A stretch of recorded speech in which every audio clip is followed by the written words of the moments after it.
வணக்கம். முதல் செய்திக்காக நித்யா. 9 அம்ச கோரிக்கைகளை வலியுறுத்தி மாற்றுத்திறனாளிகள் போராட்டம். விரிவான செய்திகள். மாற்றுத்திறனாளிகள் 5வது நாளாக இன்று தொடர் போராட்டத்தில் ஈடுபட்டு வருகின்றனர்.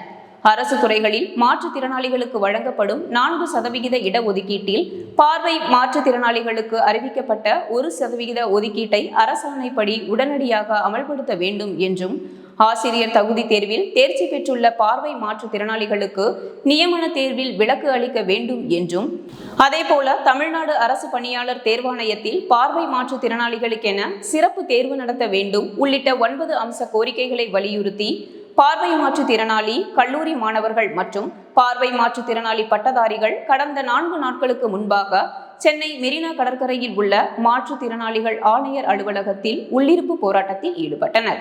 இதனைத் தொடர்ந்து மாற்றுத்திறனாளி நலத்துறை அதிகாரிகள் பேச்சுவார்த்தை நடத்தி அவர்களை சமாதானப்படுத்தி அனுப்பி வைத்தனர். இருப்பினும் தங்கள் கோரிக்கைகள் நிறைவேறும் வரை தொடர்ந்து போராட்டத்தில் ஈடுபடுவோம் என மாற்றுத்திறனாளிகள் தெரிவித்தனர். இதன் ஒரு பகுதியாக இன்று காவல் ஆணையர் அலுவலகம் அருகே பூந்தமல்லி நெடுஞ்சாலையில் அமர்ந்து மறியலில் ஈடுபட்டனர். இப்போராட்டத்தினால் பூந்தமல்லி நெடுஞ்சாலையில் போக்குவரத்து பாதிப்பு ஏற்பட்டது.